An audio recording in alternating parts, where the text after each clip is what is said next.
Okay. What do we got this week? Well, here we are. I don't even know what episode number. I'm not counting anymore. Get caught up in the numbers. Doesn't really matter. It's the next one. Yeah. This is a very special edition, I think, because locally here in Los Angeles, and actually really close to us, we had a tragedy recently with Kobe Bryant having a tragic accident in a helicopter and passing with his daughter and other families, 9 other people, total 9 people. And how do you take that, you know? It made me really focus more on really appreciating what we have. Yeah, naturally. Yeah, I mean, so that's what I want to talk about today, is really appreciating and using something that is so tragic, and it really affected me. I was out of it for a little while with my son, because we're so close, and his facility he was going to, we go to play basketball with my son. So it was interesting. Like, I really didn't expect to get that feeling, you know, of like, wow, there's a loss, and I'm not good with that kind of thing in general. But you got to turn it around and say, well, okay, it's done. It's a tragedy. He's not going to come back. And I said, well... If anybody was, it would be him, right? Right. He's managed to do so much. Well, yeah, it just shows you a lot of different things you can learn from it. So what do? You learn from it as best you can, and make it, that's the gift he could give you, is a lesson that maybe he teaches. Like, I thought, I think I mentioned to you that I read an article online that he was worth $500 million. Mm-hmm. Half $1 billion, basically. And I was like, wow, I wonder if, I don't have to wonder, if somebody was able to get in touch with him and say, if you give up all your possessions, everything you own, every penny you have, to come back here with your daughter and your family, you'll do it in a split second. I think anybody would. Anybody. Yeah. That shows you that even, I think of Steve Jobs, when he passed, like, wow, this guy had, one of the richest guys in the world, and it has no correlation. Yeah. And I think it's important to realize that anybody, whether it's $1 or whatever amount it is, I think anybody, if they were given that option, would without hesitation give it up. And that almost enhances the concept of do we know our own mortality? Do we know how delicate this is and what we're willing to give for it? And do we really need to reach that point to know what we would give for it? Well, I think that's the gift. Yeah. We don't have to get to that point. Exactly. Ourselves. We go, oh my God, look at this tragedy. This great, this guy, and I didn't know him personally, but, he died, so it was an impact. Yeah. What do you learn from that? It's like, well, the money, forget about the money, it means nothing. But he would give his entire, anybody would, to stay alive, or to come back to life. So I say, well, we're here now. We don't have to give anything for that. Yeah. Isn't that interesting? We don't have to give anything. We don't have to give anything to live. To breathe, to live, to experience. Right. So what do you do if somebody gives you a gift like that? Well, you honor it by appreciating it and using it wisely and sharing it. So that's what I'm trying to learn from that, is wow, this tragedy, and the other families all lost people, and it's just devastating to those families. But we're here now. Yeah. What do we have to complain about? Stupid little stuff that this guy's irritating me. This is irritating me. This guy's bugging me. Well, Kobe would happily come back and deal with all that stuff with a smile on his face, because he realizes the ultimate end is when you're no longer here on this earth. Yeah. At a young age too. He's 41. I mean, and his daughter was 12. It was 13 or something. 12, very young. Yeah. It's tragic. So we don't have to do anything. Just enjoy what we have, man. We talk about it over again. We talk about enjoy the ride, but it's so true. Well, it's like the true life, for example. True life. Well, we talk about it in the sense of it goes on without us, right? It just, we can't affect it. Mm-hmm. But there's also a precursor to that. We didn't have to give anything to have it either. Right. As much as it's not affected by us, we didn't have to do anything to experience it. And I think that might be the focus on a lot of days. I think it's important to focus on not just that there are things that are bigger than you and your problems are small, but more so that you get to experience all this stuff for free. I know. Think about that. And it's like that's the one thing you're like. It's almost Free. like you should take advantage of that. What happens? What happens when you get stuff for free though, right? You just take it for granted. Yeah. Yeah. That's great. That's what's happening to everybody. That's what it is. We have this miracle. That's why we have this back here. I always talk about this. Oh, I love having this in here, man. Yeah. This is great. It's great. But we have this miracle that we're in, but we never paid a penny. Yeah, we had to do nothing for it. So, you go to a restaurant and you buy, think about, buy a watch. That's, $1,000 watch. Or even, I never bought a $1,000 watch, but I remember one time in my life, I bought a nice pair of glasses, like really nice, like a couple $100s. I never buy glasses, but this is years ago. I was, younger. I bought a nice pair of glasses, man. I protected these things and we had a case for it, you know. Then the dollar, then one day I lost them. And it was like, oh my God, what's happening? Tragic. So now I buy like cheap glasses, But it's when you pay for something, it makes you really pay attention to it. You know what's crazy is just because of glasses. It's funny how this works. Today I was watching interviews for the Super Bowl. Yeah. Which is this Sunday for timeline purposes. Yeah. I was watching, and you remember Ocho Cinco, the great was he a receiver or something? Oh yeah. Anyway, they were interviewing him, and he looked like he had these glasses on, he had a watch on, he had a necklace on, he had he looked really really flashy, most people would say. Yeah. And one of the interviewers made a comment, and he looks at him, he's like, "This is all from Target." Like Ocho Cinco, Was he serious? He was dead serious. Like, this is all Target. He's like, people make fun of me because I shop at Target. Wow. And I thought that was so great because I shop at Target. I love Target. Yeah. But it's interesting because it's like it doesn't matter what you could have. It's a matter of what you're willing to deal with. Because if you lose those glasses, if you lose a loved one, if you lose your life, if we put value on things so much without realizing that if our lives didn't have them, we would struggle. But in reality, there's things that are much bigger than those. Wow. Yeah. Like take my guitars, for example. I have phenomenal guitars. I take pride in my collection. Great guitars.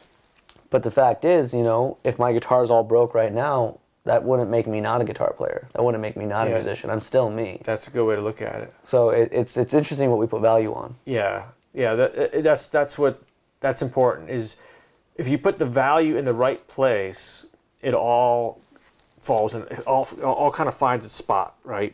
Yeah. True life. That's the most important thing. Yeah. We're breathing. Boom. We're alive. That's like the ultimate. Everything else happens, like we talked about. You put it in this cubby hole. It's a little spot, little box. And it's there. It's there, but it's what we got for free, man. Yeah. I mean, imagine if we had a debt to pay on your. You got a debt, like you get a car, you got a car payment. It's like, oh man, I gotta make sure polish this car, keep it clean. Like you don't have more debt the more you live. Right. Like at least more true life debt. Like right. You don't owe something because you lived longer. Right. It's just it's free until you're not there anymore. Right. That's right. The only thing is that the debt you have is really not a debt. It's more like your responsibility is to enjoy it. Yeah. Because why not? If somebody gave you this, whoever it is, doesn't matter if you want to call God, whatever, it doesn't matter. This universal energy that gave us life, honor it and appreciate that. Yeah. That's all you can do, It's almost an insult to say like, hey, hi, here's a little something for you. You take it, you throw it over your shoulder. I'm like, dude, that hurts, man. Yeah. I gave you that little thing. It was I made a pottery class myself. And then you threw it over your shoulder. Well, that's what you do in life. Yeah, isn't that funny? We have these societal manners as to we give gifts on certain days. We say thank you when we receive them. We have all these constructs that say this is this is what proper interacting is. But in everyday life, those manners go out the door when we look at what we actually have. Right. I know, it's so weird. We don't say thank you for life every day. I know. We don't, make sure it's the most irreplaceable. You can't replace it. Look at what happened, the tragedy. Again, talk about it. All the money in the world could not bring him back. Yeah. So there's no number on what we have. And people don't realize it. There's no number. There's no dollar sign on what we are doing right here. Yeah. That's it. There's nothing more than that, That's the beauty of it all. Man, it's like that's the thing. It took me a couple of days to get grounded again. I really didn't expect it, It was in the air too. It affected a lot of people. It was in the air. I think it led to a lot of as you know, someone made a good point to me. A very good friend of mine. He asked me. He comes up to me and he says, "Let me ask you something." He's like, "Do you like music festivals?" And I'm like, "Not really. I'm not a big fan. I've gone to too many. It's too much commotion." And he's like, "Have you ever noticed that every time there's a tragedy, artists get together and put on a festival to celebrate life?" And I'm like, "Yeah."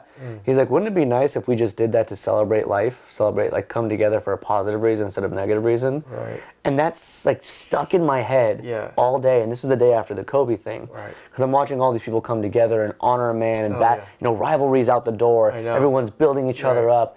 And I thought Teams are hugging each other. And like, that's a really good point. It's like, I'm glad that, people are able to find each other, even if it's through the worst things.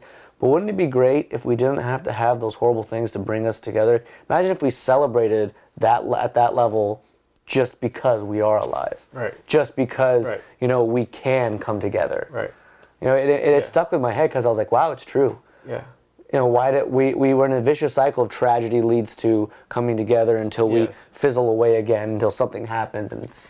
Yeah, it's just a little reminder, it's like the little road turtle thing that bounces you back, like, oh, shoot, let me get back on the lane. Yeah. Unfortunately, all the other distractions come in, and then it pulls us off again, So that's I guess that's my question for you is, in a time of tragedy, something like, that is so heavy, that is hard to get back from, like, I have my daily miracles that I look at, I have my daily practices, but, sometimes that just isn't enough for when tragedy hits. Like what's I think you have to write it out. I mean, depending on how you process it. If it's a personal, connection to somebody in your family, that's take your time. You have to do what you have to do. Obviously, it's hard. My mom died. I remember. I still, it's been 13 years. I still think about it. So it's a matter of honoring and just sitting back. Sometimes you have to do anything. Don't think you have to do anything. Sometimes it's okay to be still. Just be still. Don't have to react. I was just my son was upset, and we tried to talk to him, and he said, "Dad, I understand, basketball is not so important, but, I'm looking at it differently." And, for a 12-year-old kid, that's pretty good. Yeah, that's profound for a 12-year-old kid. Yeah, so I was, very proud of him. So sometimes you just have to sit back and just don't have to do anything sometimes. Be in it. Yeah, just kind of not worry about how to react or what to do, and there's really nothing to do, right, most of the time. So just really just go inside yourself and maybe find that quietness inside yourself, because death is quiet, right? Yeah. So I was thinking about that the other day. It's like, oh, that's how we're born. We're born from silence, and we go to silence. What's in between? A lot of freaking noise. Yeah, a lot of noise. Right. So we're born in silence, like when we're conceived, that's silent in a body. We don't hear it, right? And we pass, it's silent. There's vibrations going on, but we don't really hear them. Yeah. Right? They're beyond our comprehension. But those things, like everything else that we don't know, is like, stuff's happening here. We don't really hear it. There's stuff happening. Yeah. Vibrations are happening. We don't see them or comprehend them, but they're happening beyond our senses. Absolutely. So we start in silence and we leave in silence. And in between's all the noise. So the trick is to alleviate some of that noise as much as you can. I mean, that's really why we're doing this mind flush sessions, because constantly we're getting bombarded with things. You could take things, other people's doing things, your relatives, family, friends, job, no job, careers. We're getting hit constantly, just like winging at you. Boom, like mudslinging at us. So, and these tragedies, it does calm people down. I said, look, they did this thing for the NBA. Both teams, since his number was 24, which is strange, and 8. 24 is the shot clock. So they ran the shot clock out twice. One team ran it out, just held the ball. Next team did the same thing in his honor. Yeah. And then 8 seconds to get across the half court, which is weird. His number was 8. So some teams did this, they waited and ran out the clock at 8 seconds. Yeah. But who would ever thought to do that? Nobody would ever done that. You're messing with like the NBA. Yeah. But that's how it brings people together, like you said. Yeah, when you step outside, like, what you're actually doing to recognize that it can be something of a message. Yeah. But also shows you basketball, you could change 20, nobody cares. It's not that important. Yeah, it's everything surrounding it. This real life, true life guy is gone. Yeah. Is gone forever in a split second. We are here. We are zillionaires. Yeah. Infinitaires, whatever the highest. There's no money that could buy it. If there was, people would figure out how to do it. Oh, for sure. But there is not even anybody trying to figure it out. It's impossible to buy this kind of life that we have. So that's the lesson I want to just mention, is just live in the moment, enjoy it, really absorb that moment, just really just feel it and honor it, honor yourself, living, in loving awareness. Ram Dass, we just did a little something before we started. It was a wonderful, loving awareness, right? So just put yourself in that place. How could you not love what's there if everything is a miracle? Everybody says, this is a miracle. Look, you see that guy? You can't make him. I can't build him. You see that? You see me? You can't make me. Yeah. Nobody, no amount of money you could collect from any investors from around the entire universe, you can't ever make me. Yeah. That's pretty incredible. I can't replicate you. Ever. People, there's cloning, all that baloney, but I'm talking about real but there's you. a consciousness level that can't be replicated, There's all these mechanisms that can't be replicated exactly no matter what. That is the priceless commodity we have, is known as life. But it's like you said, it's given to us for free. So here's what I'm going to propose. If I run for president, every newborn child has a $5 billion debt to pay. And they have that, and they know that's what life is worth. So when they grow up, they go, man, I got to be something.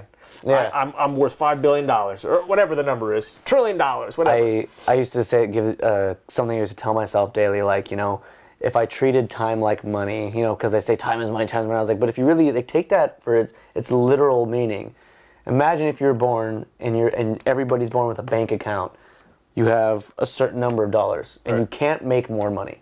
You can't. It's not possible. This is how much money everyone's born with. Okay. And you have to live your life, and that's how much money. Like, how you spend it will be very differently. You won't frivolously. Maybe your early years you'll spend it, but as you get in your 20s, you're going to learn to spend things on what you need because you can't make more of it. Right. You would spend your money so wisely, so intentionally, deposit. so you'd be so focused on how you spend it. That's exactly what our life is, our time. Yeah. Imagine if we could view our days like we can't have more of it. Right. How are you spending it? Yes. And it's interesting because because good. I like that too. Like if you couldn't make any more, right? Like and you were given this much, what would you do with it? Right. Like really, what would you do? Right. Would you go out and buy a bunch of materialistic things and not have any more money by the time you're like 21? You'd be frivolous or you'd be frugal, either one, right? And like maybe that's what your life is, and that's fine. Right. But it makes you appreciate it though. Yeah. Makes you really pay attention. Even attention to it. Even the person that spent all their money by the time they were 21, I guarantee you once they spent all their money, they would appreciate everything they bought. Right. Because that's all they got. Yeah, that's all they got. That's it. Done. But we have endless amounts of things coming to us. Yeah. That's the thing. We are rich in everything we have. Yeah. Right? Everything we have, we're rich. And then we struggle. It's funny, we struggle. I struggle. I'm struggling all the time. It's life, right? Yeah, we're trying to achieve stuff that we really don't need. Yeah. And we're like baiting ourselves over the head going, wow, man, I got to get that, and I'm not be able to get that. And maybe it's like, what are we doing? Get it and do it, but take that, the dread and that urgency, not the urgency, but the almost, what is it, like being so desperate. Yeah. Take the desperation out.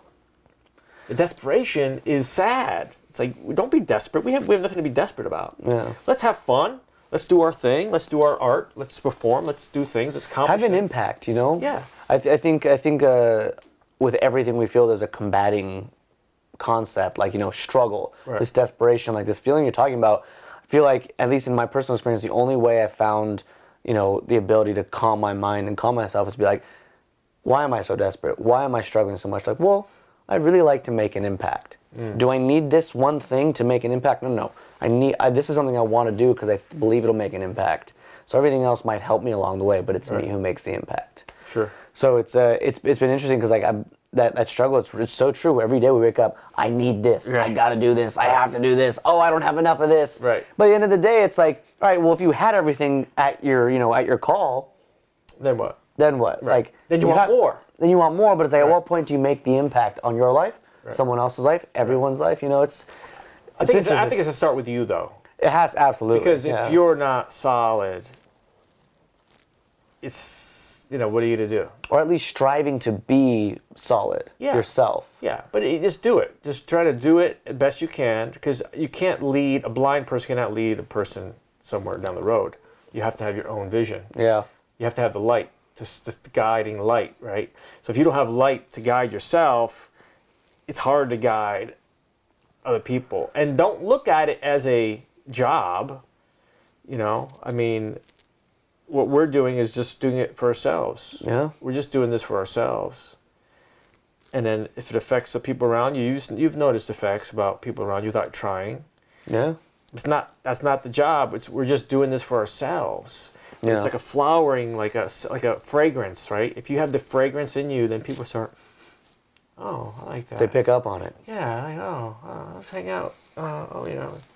That's nice. And they don't know quite what it is sometimes, but it's... Isn't that incredible? It kind of reminds me of the loving awareness thing. Like if you were you are loving, like you show love, you are love, you give love. Yes. Because people, like a flower, they can smell it. Mm-hmm. Now, someone seeing something that is good, you'll get the most real response. Whether they do want to hurt you, whether they want to love you back, whether they want nothing to do with you or everything to do with you.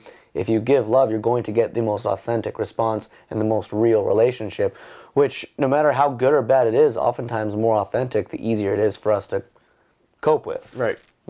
It's true. It's just simplifying everything. Don't make it so complicated. That's what we're doing, Just chill out and, Yeah. like stuff. yeah. I mean, it's basically you're inside, your being has to be joyful, right? Yeah. You can't tell yourself to be joyful. It's an inner feeling. It's in all of us, but we cover it up. Yeah. Right? But if you're joyful, that also makes you see, like, if you buy, here, let me give you a simple example. So you buy a white car first time in your life, right? Mm-hmm. Say, all of a sudden you start noticing, oh my God, there's a lot of white cars around. I'd never noticed how many white cars. That happened to me once. I never had a white car, right? My last one was a white car. I bought a white car. I'm like, white car. It's like, I'll get it. It's the only one they had left, a Toyota 4Runner. I wanted it, so I got it. It was nice. Oh my God, all these white cars all over the place. And all of a sudden, everybody's like, half the cars I see are white. It's like, because your awareness is, you're open to, you have it now, so you can see it. You ever see the movie The Number 23? No. Jim Carrey movie. It's not a funny movie. It's like a really serious movie. But it's like this, I don't remember much of it, but basically the plot is like he sees the number 23 everywhere. He sees numbers and things that add up to 23. I think I heard of it, yeah. And like everyone was like, oh, it's a true thing, it's a scary number, but it's very much like what you're talking about. As long as if you become aware of something, like if something is in your life, like joy or like a white car, you're going to see it and recognize it everywhere. And it will literally change the fabric of the world around you. Yeah. And at least you think it will, but in reality, it's just you being more aware of, these great things. Like if you can, and it's like in a tragedy, if you can come from a place of like loving awareness, of being aware of things that are joyful and whatnot, even in a place of tragedy, you'll be able to find a positive outlook, and you'll be able to mourn properly and grow from it. You can't grow from negatively approaching anything. No, like we talked about last time, I think negativity, it's better having no thought. Yeah. Or a neutral thought as opposed to a negative thought. I agree. Because a negative thought is like a door that shuts. It's done. It's a wall. Bang. Negative thought. It stops everything. It flow. Deflects everything. Right. But positive, or not even positive, but even neutral, now there's room to move in there. Yeah. There's movement, and there's space and space and space. We talked about space. And with music, for instance. Yeah. And silence. It's so important to have that in our lives. No. That's why I felt, before we started, we did this short meditation for 10 minutes. Ram Dass, Loving Awareness. So everybody out there, check it out. It's on YouTube. Yeah. I love YouTube. I love you too. It's a 10-minute, has chanting mixed together, some music with it, but it got you into a place that you felt, okay, it grounded me. It's a great place to be. Great place to be. So that's the key. Just bring it down, and the silence is the key. That's why the noise, right? Remember, we start our life in silence, we end it in silence. It's a natural thing in life. Well, it's like if you think about thought, there's negative thought, no thought, positive thought. But in life, there's life and there's no life. There's not negative life. Right. That's right. In music, there's silence and then there's sound. Right. There's not negative music. Yes, that's right. And all these untouchable true life concepts, there's not a negative, like it is or it isn't. That's true. But meanwhile, we're in our heads and we're making up we're choosing to make something negative. It's like that doesn't actually exist until we make it. Yeah, it's stories we make up. Yeah. Stories. It's incredible. Yeah, the four agreements has a great short little book that talks about the stories we create about ourselves and the movies we create. Yeah, the four agreements. It's a really simple book, very small, but it's so beautifully written and simple to understand. It talks about those things. But I think the silence is what we're striving for. And like in music, we talk about if there's no silence between the notes, there's no music. I love that. The silence. You need the silence. So in our lives, we also need silence. Yeah. It's not going to have to always be something to do or something to say. Sometimes just be silent. It's not being inactive. It's being silent. Then when you do act, it's way better. Well, it's like positivity. It can't be positive the whole time. It can't be like good things happening all the time. Right. But instead of having it negative and bad and good, be silent, be still, and then leave room. Don't put a story on it. Yeah, leave room for something. What's next to be good, to be joyful. Yeah, like you were talking about earlier, you're finding yourself doing stuff, just doing it now. It's like, well, that's because the story's gone. Yeah, you just do it. Get rid of the story, and you save a lot of time and grief and headaches. And you do save a lot of time. And you stop. And the stories attract people too, right? You have a story about something. Yeah. They come along and they glob on, And then it just builds. Yeah, you have these stories and these followers. Now you're a storyteller. It's like you got a bag full of stories that's too heavy to carry. And they're following you, and now you have all these people coming around, and now you have a whole group of story people. That's the problem. People love stories, right? Well, people love the news. The news. Look at the news, right? Fox News or CNN or these. Yeah, I refuse to watch news. It's terrible. Sometimes it's on because we're watching it like between things, and it's like, oh, negative. It's like, wow. It's all these storytellers. Yeah. It's not good. It's not healthy for you. So, but just the main subject today, the main topic today was just learn from this tragedy. And be still in it. Be still and appreciate the free ride we have. Yeah, literally. The free ride. I mean, when you pay for something, like we're going to Disneyland on Sunday, Super Bowl Sunday. It's the best time to go. You getting a lightsaber? Maybe, I don't know. We'll see. It's kind of expensive. You pay to get in. We're spending a lot of money to get in there, three of us, and we're getting the Max Pass to make sure we get around. So we're gonna enjoy it, man. We're gonna go on everything. We're gonna go on every ride. We're gonna go everywhere because we're spending that money. Yeah. Now somebody gives us a free pass. What's gonna happen? You go in. I got in. Whatever. I'm gonna sit down. I'm gonna relax. Whatever. Blah blah blah. Boom. So life. Put the price on it here. Realize it's a priceless commodity. Don't take it for granted. Absolutely. It's get what you pay for. They say, well, we didn't pay for this, but we should have paid trillions of dollars. Act like you had to pay for it. Act like you had. Yeah, that's right. That's a good one. Act like you had to pay for this life. Mm-hmm. Don't blow it. Yeah. Don't blow it. Right. If you save up for something, you buy something, you cherish it. Well, cherish the life we have here. So that's the message for today, really. Just to get through this Kobe thing, and it's a lesson. It's this tragedy, but we are blessed to be alive, and let's cherish him and honor him by living our life that we have, that he doesn't no longer have, and honor it and make it good. Do good with our lives, make it the best we can make it. So. That's the moral of the day, story of the day. You feel like playing a little music? Oh, yeah, sure. Which guitar will it be, ladies and gentlemen? Let us see. Took out all the guitars recently. Is this the same one as last one? No. Look at this. This is a different one. Beautiful. Can we see that on camera? Look at that wood grain on that. Yeah. Wow. Isn't that beautiful? That's beautiful. I love guitar, this thing. Man. Wow. This sounds nice.